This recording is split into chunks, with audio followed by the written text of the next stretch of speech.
우리는 유한한 존재이기 때문에 특정 공간과 주어진 시간대만을 한정적으로 살아갈 수밖에 없습니다. 지난주에는 약속의 땅 이스라엘이라는 공간을 통해서 이것을 선택하신 하나님을 바라보면서 오늘 이 시대에 우리 이 땅 이곳에 살게 하시는 그 하나님의 섭리가 무엇인지에 대해서 큰 주제들을 가지고 나누어 봤습니다. 오늘은 이제 하나님의 시간에 대해서 살펴봅니다. 하나님의 시간인 성경 절기를 통해서 우리가 이 시대를 어떻게 살아갈 것인가 라는 주제들을 가지고 살펴보도록 하겠습니다. 그런데 일단 절기라는 단어를 들으면 먼저 드는 생각은 어렵다 내지는 아니면 절기는 제사를 지냈던 구약시대의 이스라엘 사람들에게 필요했던 것이지 우리하고는 상관이 없다라고 생각하기 쉽습니다. 하지만 하나님께서는 구약의 절기라는 이제 시스템의 서클을 통해서 우리 가운데 메시지 한 가지를 전해주고 계세요. 바로 그 속에는 우리 인류를 향한 하나님의 구원의 메시지를 담아 놓으셨습니다. 그래서요, 오늘은 구약의 절기를 살펴보지만 이 절기를 통해서 현대 유대인들의 모습을 볼 거예요. 그리고 이 현대 유대인들의 모습을 통해서 더불어 나아가서는 이제 이 속에 담겨져 있는 예수님의 구속사까지 펼쳐가지고 살펴볼 계획입니다. 시작하기 전에 여러분 교재는 이제 8쪽, 9쪽을 펴두시고 보시면 8쪽에서는 제가 전반부에 설명드리는 기후, 날씨, 생활에 대한 부분을 보실 수 있고요. 그 다음에 9쪽에서는 농업에 관련된 부분들을 살펴보실 수 있습니다. 그리고 9페이지 중반 후반절부터는 오늘의 주제라고 할 수 있는 절기를 이제 살펴보실 수가 있습니다. 절기는 우리나라에도 명절은 모든 것이 추수 시기하고 맞물려 있는 것처럼 성경의 절기도 추수하고 연관되어 있습니다. 이 추수 시기에 하나님께서 성경 사건을 일으키셔가지고 이것을 히스토리화해서 만들어진 게 구약의 절기입니다. 그리고 이 구약의 절기가 무르익어갈 때쯤 이제 예수 그리스도께서 오심으로 그 구속사를 우리 가운데 완성해 주셨어요. 자, 이런 것들을 관계성을 살펴보기 위해서는 가장 먼저 그러면 이스라엘에는 계절이 어떻게 되고 그 다음에 그 계절에 따라서 어떤 추수가 일어나는지를 살펴보아야 될 것 같습니다. 이스라엘은 이제 이스라엘의 기후는 바람과 지형에 따라서 영향을 참 많이 받습니다. 저쪽 서쪽에 있는 지중해에서 수분을 많이 머금어 가지고 비구름이 이스라엘을 통과하게 되면 당연히 그때는 비가 오게 되겠죠. 반대로 동쪽과 남쪽에 있는 아라비아 사막 지역에서 구름이 몰려오면 이 구름은 거의 없죠. 왜냐하면 사막에서 오는 바람이니까. 그 대신에 고온 건조한 바람이 되게 됩니다. 그래서 이런 바람들이 불면 어떻게 될까요? 땅이 말라버리는 건기가 찾아옵니다. 출애굽 당시 때 모세가 홍해를 가르기 위해서 지팡이를 딱 댔을 때 어느 쪽 바람이 불어왔다라고 기록하고 있는지 혹시 기억나십니까? 그 바람은 절대 서풍은 아니에요. 자, 그러면 무슨 바람입니까? 네, 동쪽 바람이에요. 동쪽 바람이 불어왔던 것이 어떻게 홍해를 가를 수 있습니까? 동쪽의 사막에 뜨겁고 고온 건조한 바람이 그 역사를 펼쳐주시는 배경이 됩니다. 자, 그래서 이스라엘은 가보면 봄, 여름, 가을, 겨울 사계절이 모두 이렇게 구분되지만 특별하게 계절을 그렇게 구분하지 않고요. 비가 오느냐 오지 않느냐에 따라서 두 가지로만 구분합니다. 첫 번째는 건교, 두 번째는 우기입니다. 비는 언제부터 오지 않냐면 한 4월 말부터 비가 오지 않습니다. 이것이 9월이나 10월 초반부까지 비 한 방울 내리지 않습니다. 우리도 이제 4월 초반부에 이제 성지순례를 떠나게 되는데요. 이스라엘을 가셔서 비가 온다 라고 하면 제가 아이스크림을 전부 하나씩 다 쏩니다. 라고 해도 될 정도로 그 기간에는 비가 오지 않아요. 만약에 비가 오는 경우라면 하나님께서 또 다른 은혜를 우리가 맛보게 하시는 경험이 될 수 있습니다. 그리고 비는 우기, 즉 12월 중순부터 2월까지 비가 오게 되고요. 건기에서 우기로 넘어가는 사이에 마치 우리나라의 봄과 가을에 해당되는 계절들이 있습니다. 자, 그런데 이때 우기에 내리는 비를 성경에서는 세분화해서 세 가지로 나누어서 얘기를 합니다. 이스라엘에서는 비가 중요하다라는 것은 지난 시간에 이미 살펴보았습니다. 비가 아니고서는 이스라엘은 살아갈 수 없기 때문에 하나님께서는 비를 통해서 하나님만 바라보도록 하셨다라고 말씀드렸어요. 그 비가 중요해서 그랬을까요? 아니면 그 비가 내리는 시기가 의미가 있어서 그랬을까요? 비를 이렇게 크게 세 가지로 나눕니다. 건기가 막 끝나가지고 우기가 시작될 쯤에 가을 무렵에 내리는 비를 이른비라고 얘기합니다. 자, 그런데 이 이른비가 왜 중요하냐? 건기 동안에는 비가 오지 않기 때문에 땅이 어떻게 되죠? 딱딱하게 굳어져 있는데 그 상태에서 씨를 뿌리게 되면 어떻게 됩니까? 씨는 뿌리를 내리지 못하고 그대로 말라 비틀어집니다. 그래서 이른비가 내리면 비로소 어떻게 될까요? 땅을 기경하고 씨를 파종할 수 있는 농사가 시작될 수 있기 때문에 이른비가 언제 내리냐는 너무너무 중요합니다. 자, 그리고 이제 1, 2월경에 내리는 비는 성경에는 겨울비 이렇게 나타나기도 하지만 그냥 비 하면 이 겨울비를 상징합니다. 자, 왜냐하면 이때 내리는 비가 1년에 내리는 비의 70%가 이때 내려요. 자, 그러니까 이때 비가 많이 온 것을 건기 때 어떻게 합니까? 잘 저장해서 먹고 사느냐 살지 못하느냐 하는 문제가 여기서 결정되기 때문에 이 겨울비는 너무너무 중요합니다. 자, 그리고 마지막 내리는 비는 이제 건기가 끝나갈 때쯤 내린다. 건기가 시작될 무렵에 우기가 끝나가면서 내린다라고 해서 늦은 비 이렇게 불리는데요. 이때는 농사적으로 어떤 시기냐면 보리하고 밀을 추수할 무렵쯤 돼가요. 그런데 이때 비가 내리지 않으면 이삭이 올라왔다가 알곡이 튼튼해서 실해져야 되는데 비가 내리지 않으면 어떻게 될까요? 거의 알갱이가 빈 알갱이처럼 실하지 못한 곡식을 수확하게 됩니다. 그래서 늦은 비가 이렇게 중요합니다. 그런데 성경에서는 이렇게 세 번 때를 따라 가지고 추수의 기한을 정해주는 이 비를 통해서 하나님의 이미지 하나가 만들어져 있습니다. 때를 따라 도우시는 하나님이에요. 우리는 그냥 성경의 단어를 접할 때 때를 따라서 하나님이 나를 도우신다 라고 하면 무슨 생각 드십니까? 내가 돈이 필요하면 돈 탁 주시고, 그 다음에 자녀들 대학 가야 되면 대학 딱 보내주시고, 시집 장가 갈 무렵 되면 좋은 배우자로 딱딱 붙여주시는 하나님에 대해서 떠올리기 쉽습니다. 물론 하나님께서는 긍휼히 우리를 여기셔서 이 모든 필요를 가만히 바라보고만 계시지 않고 우리 필요를 채워주시는 분이에요. 하지만 성경에서 때를 따라 도와주신다는 이미지는 이것 이상이라는 사실이에요. 세 번 중에 비를 한 번만 내려주지 않아도 어떻게 됩니까? 모든 농사 서클은 깨어지게 되고 그동안 살아갈 수가 없게 돼요. 그래서 때를 따라 도와주시는 하나님, 이른 비와 늦은 비를 때에 맞게 내려주시는 하나님의 이미지는 어떤 이미지입니까? 단순히 비를 내려주시는 하나님의 이상으로 그 생명의 주관자가 된다는 신앙의 고백이 바로 비와 때에 관련된 하나님의 이미지라 이렇게 볼 수가 있겠습니다. 자, 그런데 이게 이제 건기와 우기 모습이에요. 똑같은 지역을 찍었습니다. 자, 건기에 보시니까 어떻습니까? 위쪽 쪽에 풀이 하나도 없죠.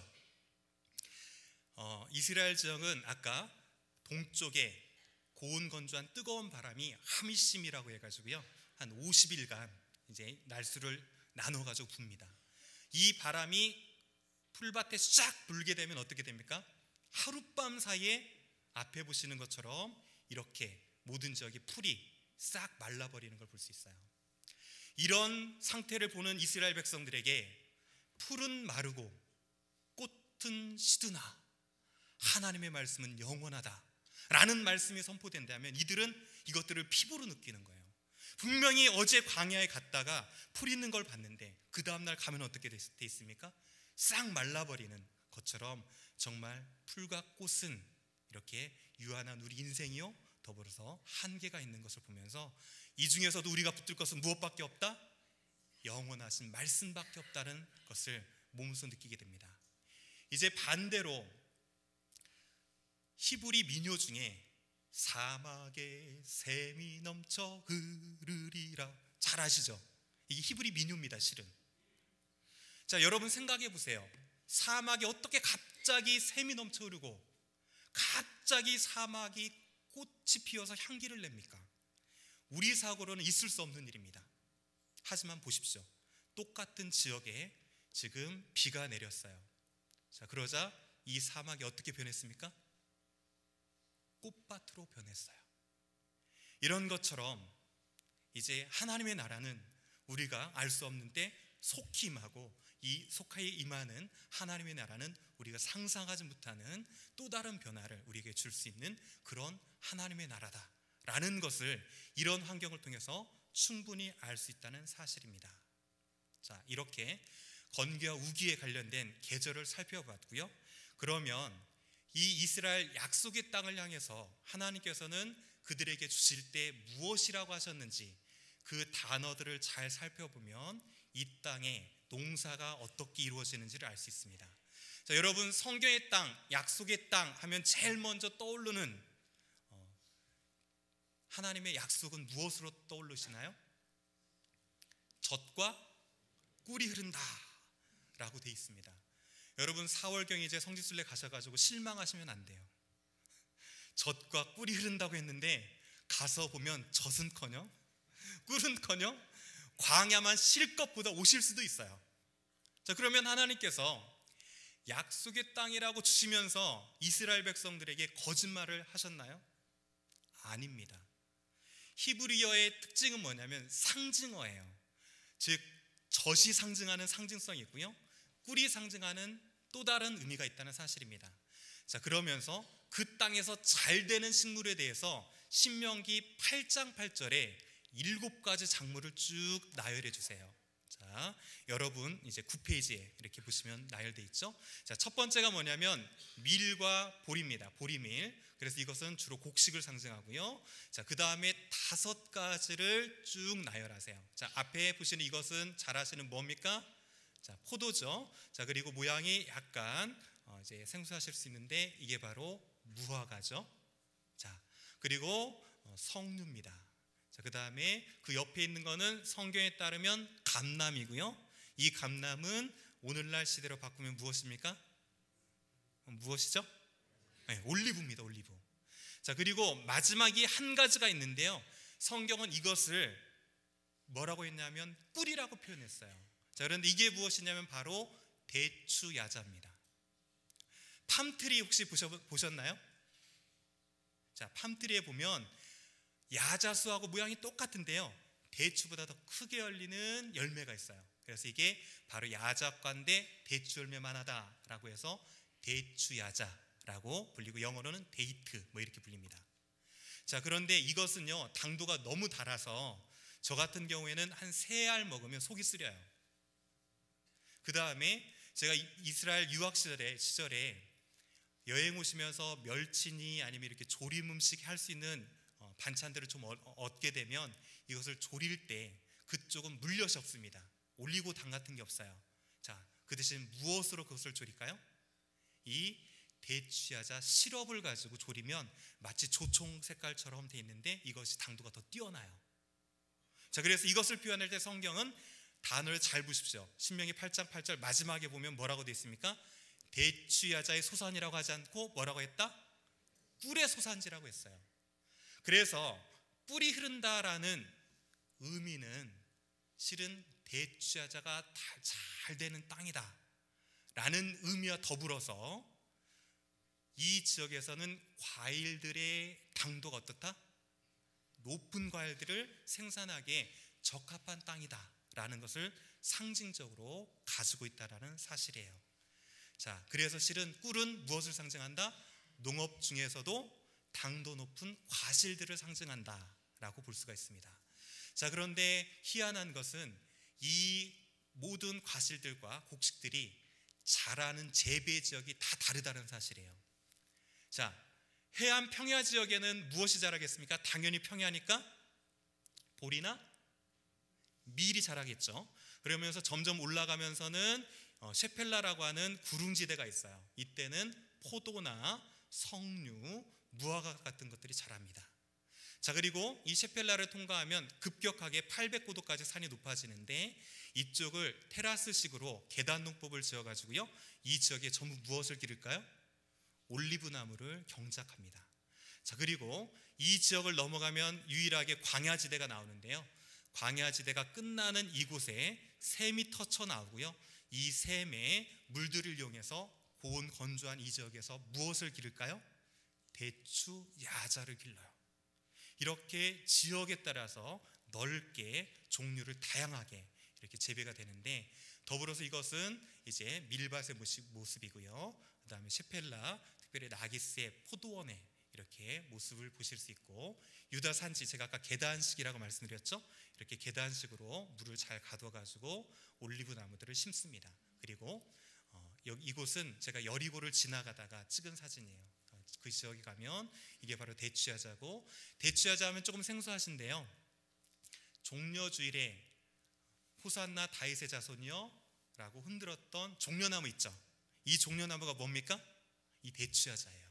자, 그러면 조금 더 이해가 빠르시죠? 이렇게 요단 계곡 여리고 쪽에 종려나무를 기르는 것을 보실 수가 있습니다. 그런데 이것은 더불어서 추수하는 시기가 또 나눠져 있어요. 자, 제가 왜 재배 지역과 추수 시기를 나누는지는 조금만 있으시면 아실 수 있어요. 자, 우기가 시작되면서 여기서 이제 씨를 뿌리기 시작했죠. 그러면서 쭉 농사를 지어가지고요, 무교절 6월절에 해당되는 때 밀을 거둡니다.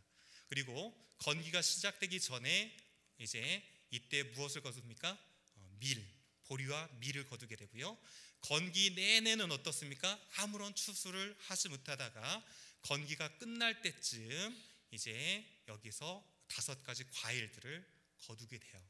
자, 이것을 잘 기억해 두시고 그 다음에 이제 젖이 상징하는 것으로 넘어갑니다. 젖과 꿀이 흐른다라고 했을 때 젖은 무엇을 상징하냐면, 이 지역은 이제 유대 광야나 저쪽 바산 골란 고원 지역 같은 경우에는 유독 한 가지가 잘 되는 게 있어요. 목축이 잘 됩니다. 자, 그리고 현대적으로는 저쪽 아래 광야에서도 낙농업을 해요. 왜냐하면 고온 건조하다 보면 세균들이 살 수가 없죠. 그래서 거기에서 멸균지대에서 젖을 짜면 어떻습니까? 젖의 품질들이 좋아져요. 그래서 실은 젖이 흐른다라는 의미는 어떤 의미를 담고 있다? 유목을 통해서 목축하기에 적합한 곳이 어디였다? 이곳이었다라는 사실이에요. 자, 정리해보면 꿀은 무엇을 상징했다? 농업을 상징한다, 이렇게 보시면 되고, 젖은 목축을 상징한다 라는 것을 기억해 두시면서 여러분 잘 아시는 하박국서 말씀을 이제 한번 다시 새로운 눈으로 읽어보십시오. 자, 앞을 잘 보시면서 천천히 저하고 한번 읽어봅니다. 시작. 비록 무화과 나무가 무성하지 못하며 포도나무에 열매가 없으며 감람나무에 소출이 없으며 밭에 먹을 것이 없으며 우리의 양이 없으며 외양간에 소가 없을지라도 나는 여호와로 말미암아 즐거워하며 나는 구원의 하나님으로 말미암아 기뻐하리로다. 이 고백이 이제 여러분에게는 새롭게 다가오셔야 돼요. 자, 왜 그렇습니까? 시간적으로 따져봅시다. 자, 무화과, 포도나무, 감람 언제 거둡니까? 여름 농사를 쭉 짓고 나서 거두는 거예요. 그렇죠? 자, 그리고 나서 밭을 닦았어요. 밭은 무엇입니까? 보리하고 밀이에요. 그러면 이것은 겨울 농사를 쭉 지었다는 얘기예요. 여름이 지나도 먹을 것이 없었습니다. 이제 겨울이 지나면 조금 먹을 것이 있을까 하고 봤더니 어때요? 없었어요. 자, 그러면 이번에는 농사는 안 됐나 보다 라고 생각하고 어디로 갑니까? 양과 소, 우리로 가요. 젖을 기대하고요, 고기를 기대해도 없습니다. 자, 이거는 시간적으로 한 해 동안 먹을 것이 없었다는 얘기예요. 더불어서 장소적으로도 평야를 가든지 셰펠라 지역을 가든지 산지를 가든지 저쪽 계곡을 내려가든지 먹을 것이 하나도 있다 없다? 없다라는 사실이에요. 이 신앙 고백은 어떤 고백입니까? 그러면 시간이 모두 지나도록 어떤 장소에 가도 먹을 것이 없어도 어떻게 한다? 나는 여호와로만 즐거워하고 나는 비록 그것이 없을지라도 구원의 하나님으로 말미암아 기뻐하겠다라고 고백한 고백입니다. 이 고백이 오늘 하박국의 고백이 비록 우리 삶 가운데 우리가 바라는 것들이 때로 그쳐질지라도 여호와로 말미암아 그 구원의 하나님으로 말미암아 기뻐하고 즐거워하는 저와 여러분의 고백이 되어지기를 간절히 축원드립니다. 자, 이렇게 해서 이제 농사에 대해서 간략하게 살펴봤고요. 이 농사를 기본으로 해서 이제 농사에 성경의 이름들이 붙이면서 만들어진 게 뭐라고 그랬죠? 절기라고 했습니다. 그래서요 이제 절기로 넘어가 보는데, 절기가 어려운 이유 중에 하나가 뭐냐면 우리가 쓰는 양력과 성경에 쓰는 유대력이 다르기 때문이에요. 자, 지금 서클 안에 가운데 있는 게 우리가 쓰고 있는 무엇입니까? 태양력이에요. 자, 그런데 성경을 보면 이렇게 달수가 바뀌어 있어요. 그래서 우리 3, 4월경인 이때가 이제 1월 이렇게 위치하고요, 2월, 3월 이렇게 넘어갑니다. 자, 이것은 어떻게 생각하면 쉽냐면 우리가 쓰는 음력, 실은 성경의 명절도 음력을 씁니다. 달을 보고 써요. 그런데 그것보다 한 달이 늦다라고 생각하시면 돼요. 자, 무슨 얘기냐면 2월이면 우리 음력으로 몇 월이다? 2월이다. 그러면 2월이니까 대충 계산하면 3, 4월 무렵 되죠. 이런 식으로 생각만 해두시고요. 크게 이렇게 어려우시면 넘어가셔도 돼요. 자, 그러면 절기가 복잡하게 되어 있는데요. 자, 간단히 정리 한번 해봅니다. 자, 가장 먼저 이제 3, 4월경 우리가 고난주간을 보낼 무렵에 유월절이 위치해 있습니다. 그렇죠? 그리고 이 유월절이 1월 14일 날 지켜지고 15일이 되면 누룩 없이 보내라 라고 해가지고요, 무교절을 7일 동안 지켜요. 자, 그리고 안식일이 지난 그 다음에 1일을 계산하면서 초실절, 초실 요제를 지킵니다. 자, 그리고 이것을 카운트 1으로 삼아가지고요, 쭉 50일이 지나면 여기서 오순절을 지키면서 7, 7에 49죠? 그렇죠? 그래서 7주가 7번 반복된다 라고 해서 뭐라고 불린다? 77절이 붙여집니다. 그리고 이때는 밀을 생산해요. 그래서 맥추절 이렇게 불립니다. 여기까지 보셨죠? 자, 그리고 상당히 오랜 기간 동안 절기가 없어요. 왜 그렇죠? 농사에 수확물이 없기 때문에. 자, 그러면서 두 가지 절기, 나팔절과 속죄일을 지나면서 이제 초막절이라고 하는 절기를 지키는데요, 이 초막절의 또 다른 이름이 수장절이에요. 수확해서 걷어서 저장한다. 자, 그럼 무엇을 수확했습니까? 아까 여름과 실 모든 것들을 수확해서 저장하는 게 수장절이에요. 자, 이렇게 지키고 그 다음에 이제 성경에 직접적인 언급들은 없지만 역사적으로 관련이 있는 수전절, 불임절 이렇게 지켜나갑니다. 이 절기 사이클은 그냥 이렇게 돌아간다 정도만 기억해 두시고요, 이제 이 절기를 하나하나 살펴보면서 현대 유대인들은 이 절기를 어떻게 지키고 더불어 이것이 예수님을 믿는 우리와는 어떤 상관이 있는지 식으로 넘어가서 살펴봅니다. 그래서 이때 보리, 밀 이렇게 5가지 과일을 추수하게 되죠. 자, 첫 번째 유월절로 들어가 봅니다. 자, 방금 보셨는데요, 유월절에 또 다른 이름 2가지가 있었어요. 이 이름들을 기억하시는 게 그 절기를 이해하는 데 중요한 힌트를 줍니다. 2가지 방금 보셨는데 무엇과 무엇이었죠? 무엇과 무교절과 어이구, 예, 초실절 어떻게 하셨습니까? 그래서 무교절과 초실절을 지키게 돼요. 자, 그러면 유월절은 뭐냐 이거죠. 출애굽할 때 하나님께서 10가지 재앙을 내리시고 마지막 장자의 재앙 때 어떻게 하도록 하죠? 어린 양을 잡아서 우슬초의 묶음에 묶어가지고 그릇에 담은 그릇에 피를 적셔서 문방의 인방과 문설주에 바르면 유월, 패스오버, 죽음의 영이 넘어간다라고 해서 시작된 게 이 유월절이죠. 자, 그래서 여기서 포인트는 뭐냐면 어린 양의 피죠. 그렇죠? 자, 그런데 현대 이스라엘에서는 양을 잡느냐? 예, 잡습니다. 자, 유대인들이 잡는 건 아니고요. 사마리아인이 잡아요. 제가 사마리아 가서 이제 사마리아 유월절을 찍은 모습인데, 이 친구 손에 든 이것이 무엇이냐면 바로 우슬초입니다. 자, 그런데 특이하게요, 양의 피를 우슬초에 찍어가지고 가정의 인방과 물선주에 바르잖아요. 그러면서 지금 어디에다 바를까요? 잘 보시면, 이 친구를 보시면 알 수 있는데, 잘 보시면 여기 이마에 표 보이시나요? 자, 그래서요, 이 은혜로 어떻게 된 겁니까? 자기에게 죽음이 지나간다 라는 의미로 어떻게 해요? 자기 몸에다가 이렇게 서로 발라주게 됩니다. 자, 그리고 이때 이렇게 양을 잡는 모습들은 성경시대 때도 있었고요. 이런 모습 그대로 지금 사마리아에서 이것들을 재현하고 있고, 자, 이런 식으로 양을 잡고 있습니다. 자, 그리고 양 잡기와 더불어서 가장 중요한 게 뭐냐면 식사 문화예요.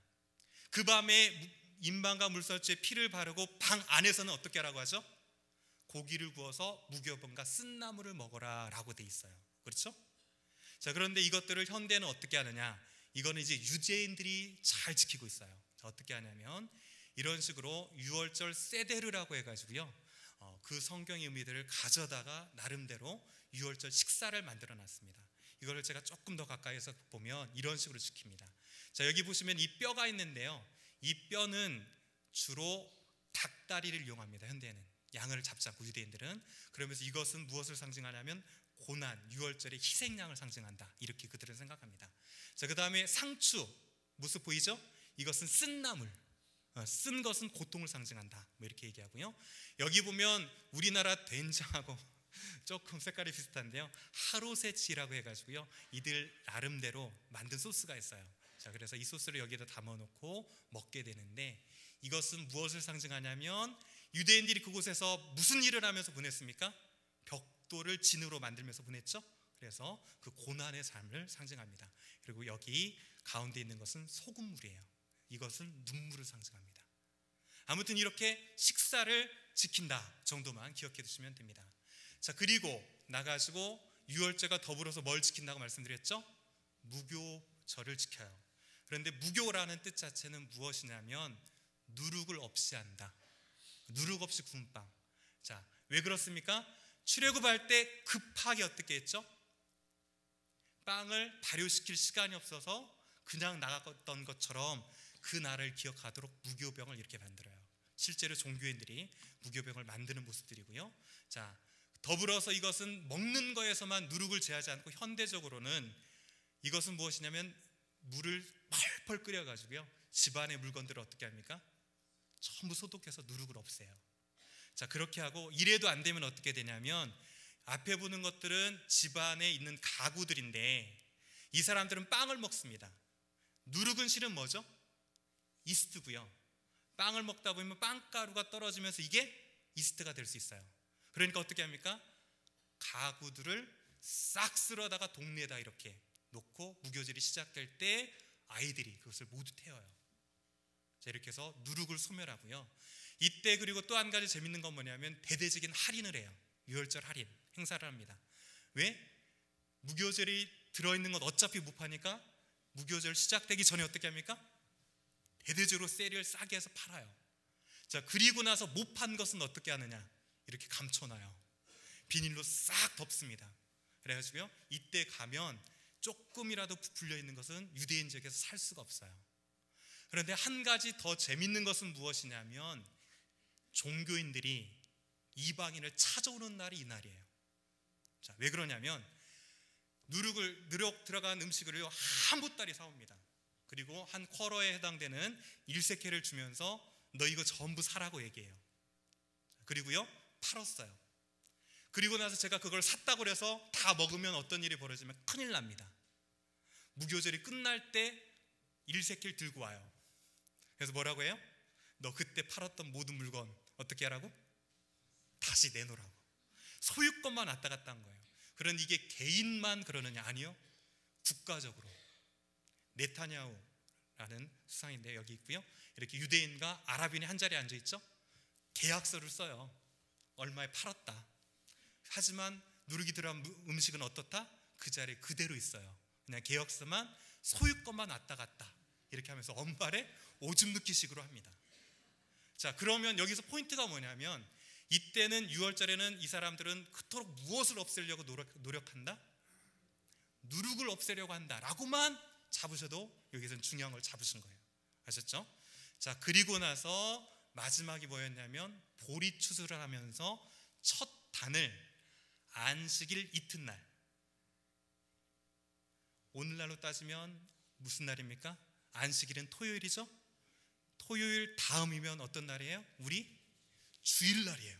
그때 초실절 첫 열매를 올려드려요. 자, 이렇게 되면 6월절에 관계돼서 정리가 됐는데요. 자, 이것을 가지고 예수님과 어떤 연관이 있는지 살펴봅니다. 자, 6월절에 어린 양 되신 분이 누구십니까?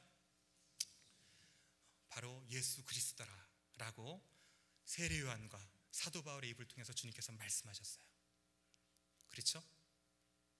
그 6월절이 어린 양처럼 십자가에 드려지셨다는 사실이에요. 그 드려진 날이 언제냐면 6월절이었어요. 희한하게. 그렇죠? 그러면서 잡히시기 전에 이 사람들이 6월절에는 무엇을 한다고 그랬죠? 식사. 기억나십니까? 식사? 그 식사를 통해서 뭐라고 하냐면 장차 찢길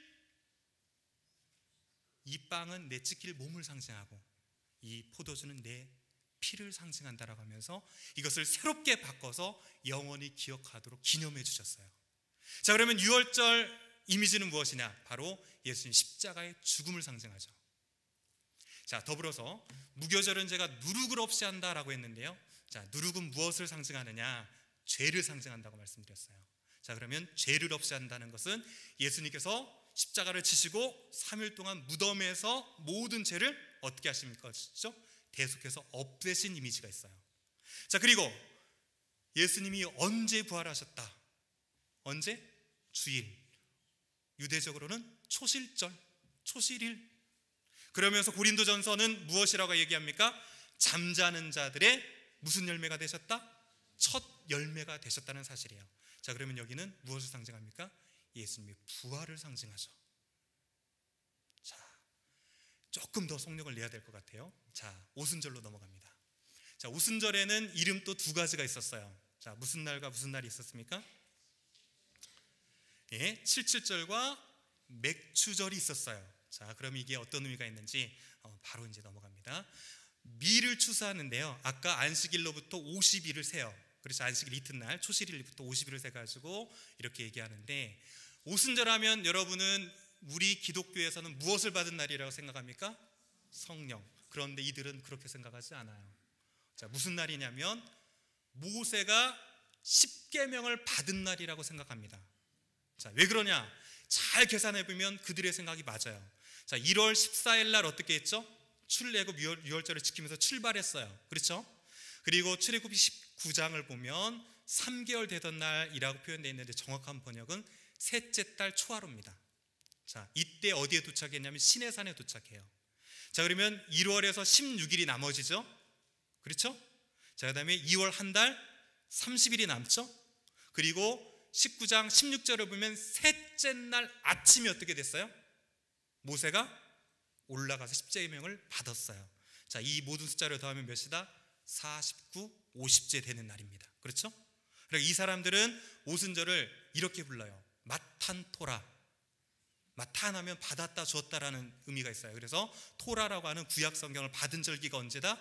이때라고 생각을 하면서 유대인 학교에 가면 이렇게 아이들 가운데 이 날이 토라를 받은 날이다, 십계명을 받은 날이다 라고 기념행사를 이렇게 치르는 것을 볼 수 있습니다.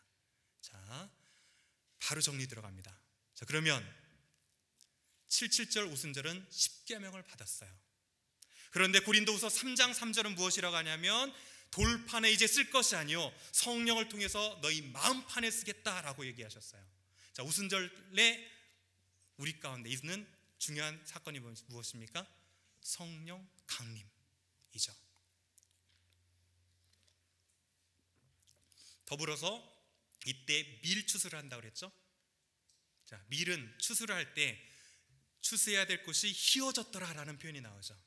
그러면서 그때부터 추수를 시작하는데, 어떻게 보면 이 밀 추수는 교회의 영적 추수가 시작되는 것을 의미할 수도 있겠죠. 자, 이렇게 해서 오순절을 정리해 봤습니다. 자, 속도가 조금 빠른 감이 있지만 저희가 가야 될 길이 조금 멀어요. 그래서 바로바로 넘어갑니다. 자, 그 다음에는 이제 3대 절기에는 포함되지 않지만 나팔절이라는 절기가 있어요. 자, 나팔절은 유대력 7월 1일인데요 이렇게 나팔을 불어서 지키게 됩니다. 아무리 시간이 없어도 이 사람들 나팔 부는 소리 한번 들어볼까요?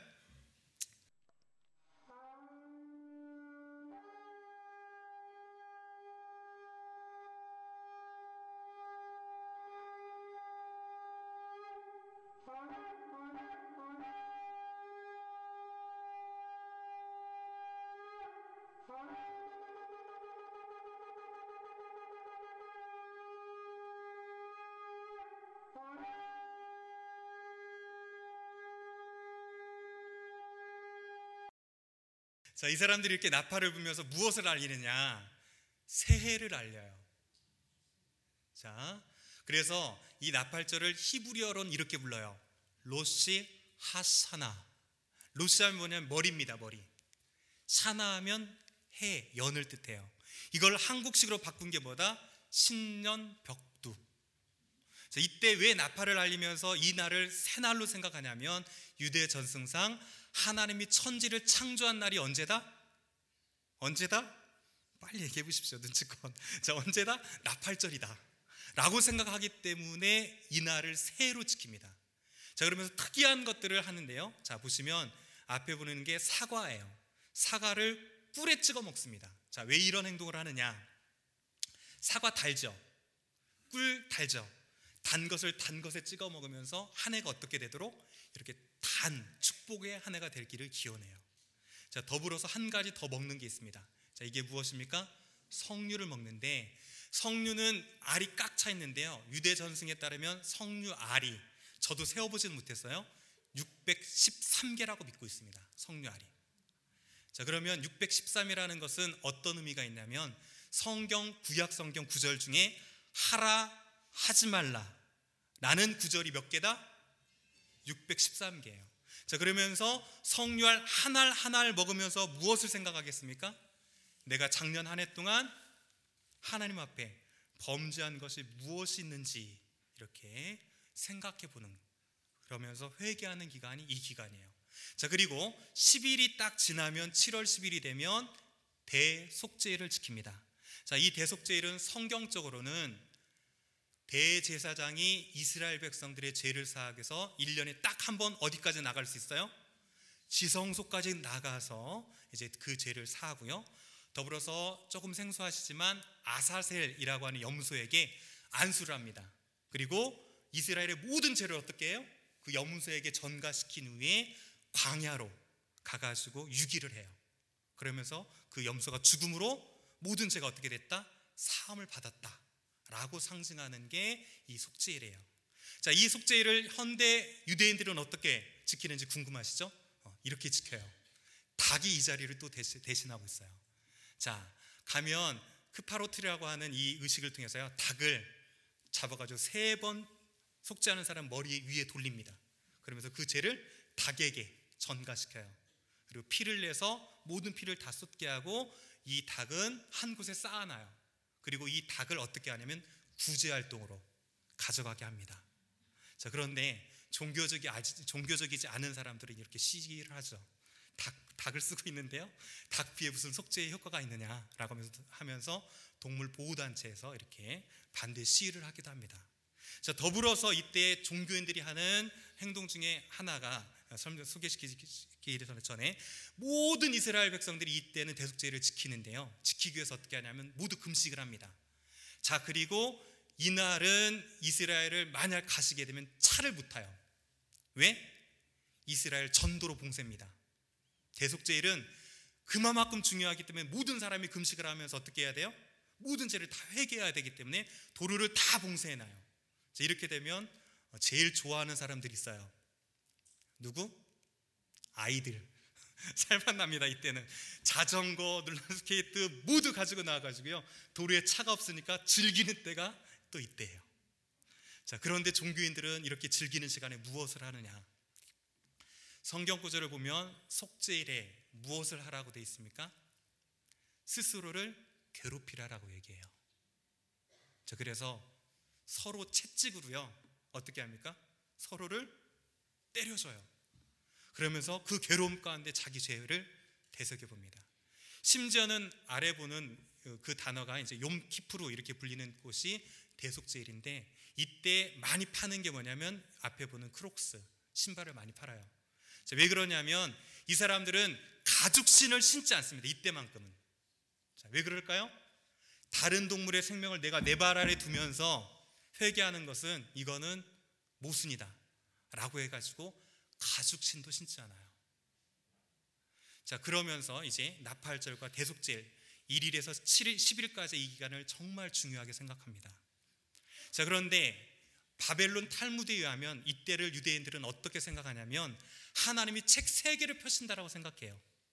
책 하나는 뭐냐면 돌아오는 한 해 동안 축복을 받을 자가 기록되어 있는 생명의 책, 또 다른 책 하나는 뭐냐면 돌아온 한 해 동안 저주를 받을 죽음의 책, 그리고 마지막 3번째 책은 중간 단계의 책이라고 얘기를 해요. 이 중간 단계의 책에는 무슨 이름이 기록되어 있냐면 아직 결정되지 않은 사람들의 이름.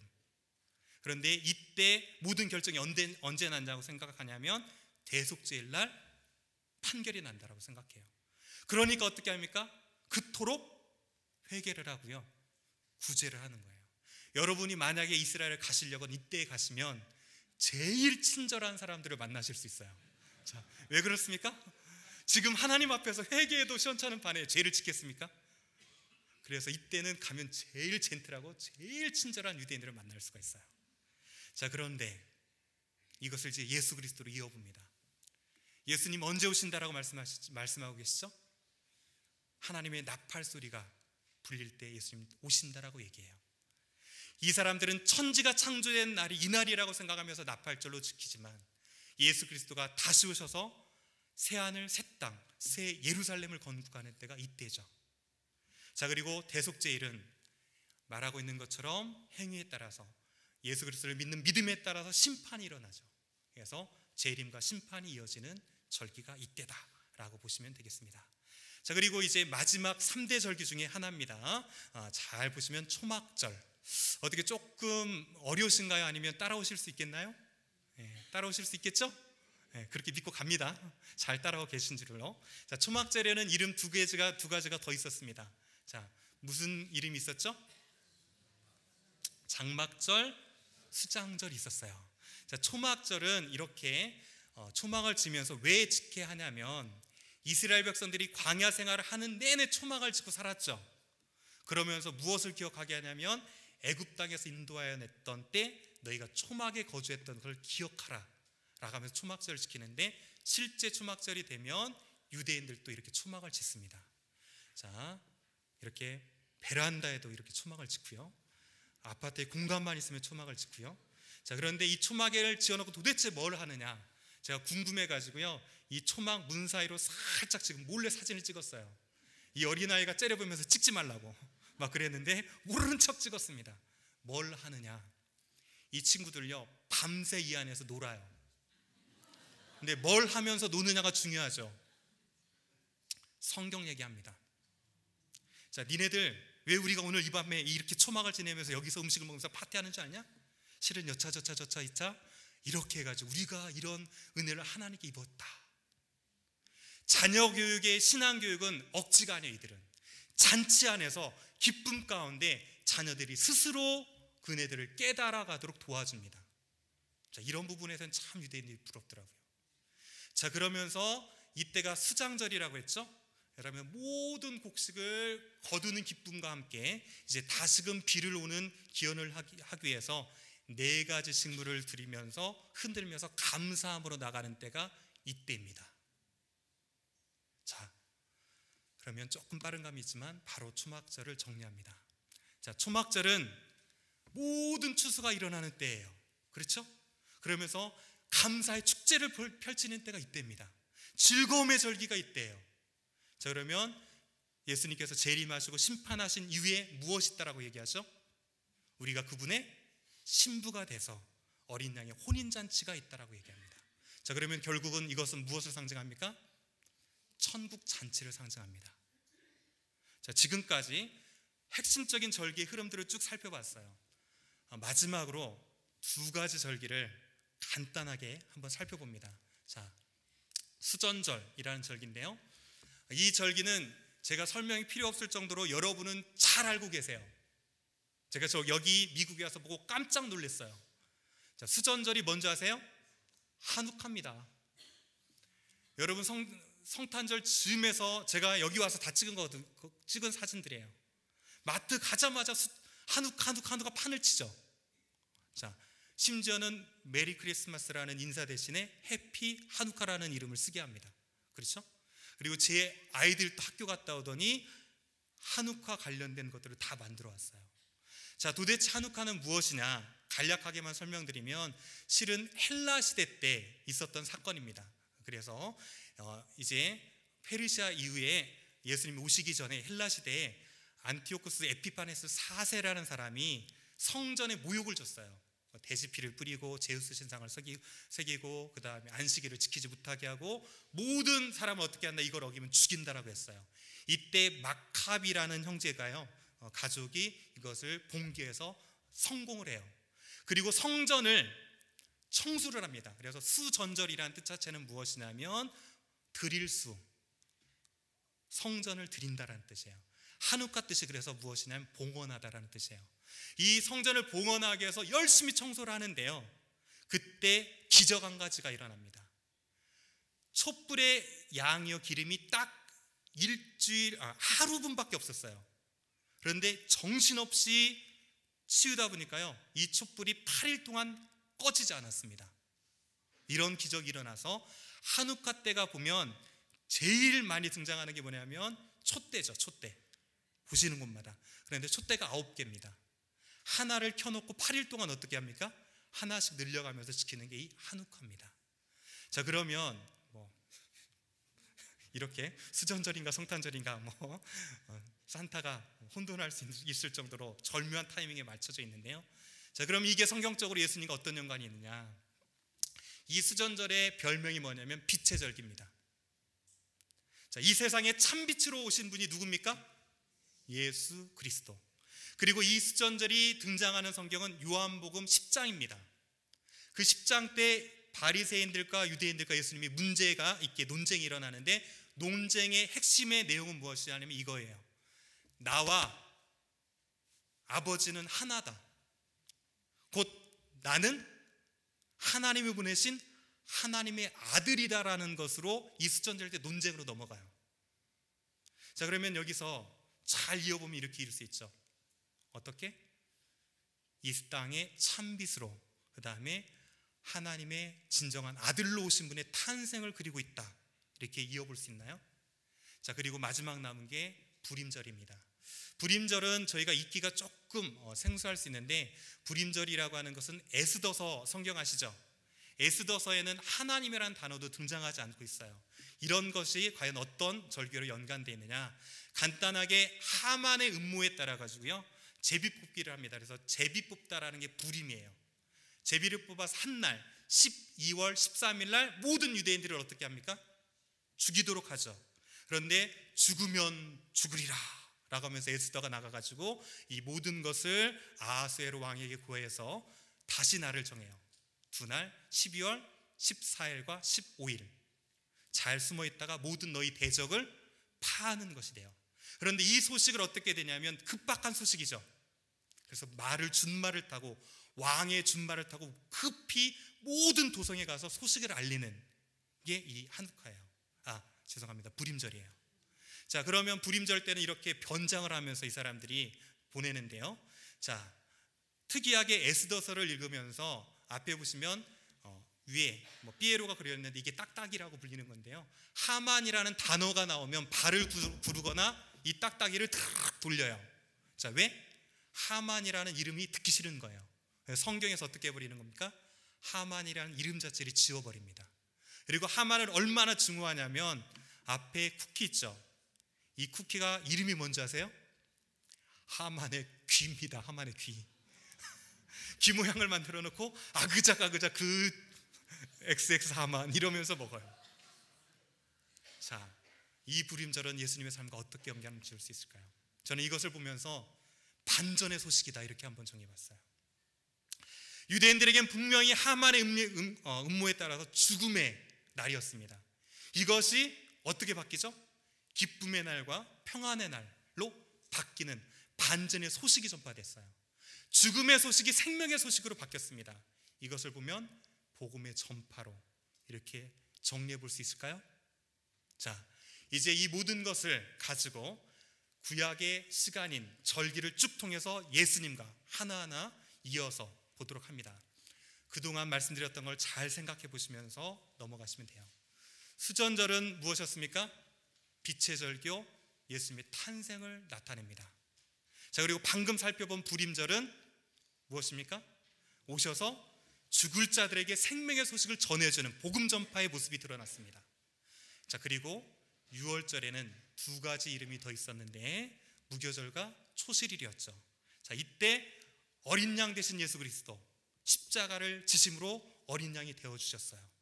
그리고 무교절 때 무덤에서 모든 죄를 없애셨습니다. 그리고 부활의 첫 열매가 되어주셨죠. 지금 제가 이거를 임의로 짠 게 아니고요, 서클 그대로 지금 나가고 있는 거예요. 자, 그 다음에 오순절엔 77절 맥주절 이렇게 부르지만 약속하신 성령이 오시면서 비로소 무엇이 시작됩니까? 교회의 역사가 시작됩니다. 자, 이 교회 시대가 쭉 간 이후에 나팔 불 때 예수 그리스도가 재림하시죠. 자, 그리고 대속죄일이 되면 무엇이 있습니까? 마지막 심판이 있죠. 자, 그리고 초막절이 되면 감사축제 저장하는 천국 잔치가 펼쳐지는 서클을 볼 수가 있습니다. 이렇게 절기는 때로 어렵게 다가올 수 있지만 그 안에는 시간 속에 펼쳐진 하나님의 구원의 역사를 기억하도록 주신 겁니다. 그리고 그 절기의 의미가 바로 예수 그리스도의 구속사를 통해서 완성되어졌고 앞으로 완성되어질 것입니다. 유대인들은 왜 이 절기를 우리가 때로 보기에 너무 심할 정도로 철저히 지키는데 왜 지킵니까? 유대인들은 무엇 때문에 지켜요? 성경의 한 사건을 기억하기 위해서, 바로 출애굽 사건입니다. 유대인들은 3,500년 전에 있었던 그 사건 하나를 잊지 않기 위해서 이토록 모든 절기를 지키고 있다는 사실이에요. 양 한 마리의 피를 기억하기 위해서. 하지만 우리는 하나님의 아들이신 예수 그리스도께서 십자가를 친히 지심으로 피 흘리신 그 피 흘리심으로 구원받은 자들이 저와 여러분입니다. 이 사순절 기간을 우리가 지금 보내고 있어요. 그리고 20일 정도 지나면 고난주간을 맞이하게 됩니다.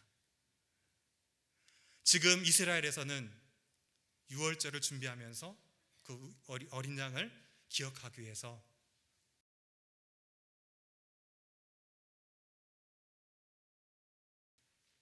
우리는 우리 자신을 한번 돌아봐야 되지 않을까 싶습니다. 우리는 얼마나 예수님의 구원의 은혜를 기억하고 감사하며 감격하고 있는지 우리 자신을 돌아봤으면 좋겠습니다. 자, 그렇다면 어떻게 하면 우리 인생을 이 시대에 가장 보람되게 살아갈 수 있을까요? 하나님께서 그분의 시간표 안에 예수님의 구원의 역사를 담아 두셨어요. 그렇다면 우리가 우리에게 주어진 시간을 다 달려갔을 때 우리의 길을 보는 모든 이에게 예수 그리스도의 구원의 흔적을 보여줄 수 있다면 이것이 가장 큰 보람된 일이 아니겠습니까? 여러분, 고난주간을 맞이해서 이제 맞이하게 되면서 주님의 은혜를 잊지 맙시다. 우리를 구속하신 그 예수 그리스도의 은혜를 다시금 기억합시다. 그리고 그것에 감사하면서 감격함으로 그분의 은혜를 쫓아갑시다. 그러므로 우리 삶 가운데 주를 위해서 살아가는 저와 여러분이 돼서 주님께만 영광 돌려드리는 귀한 시간들로 우리의 삶을 주님께 올려드릴 수 있는 축복이 저와 여러분에게 충만히 있기를 간절히 축원드립니다. 기도하시겠습니다.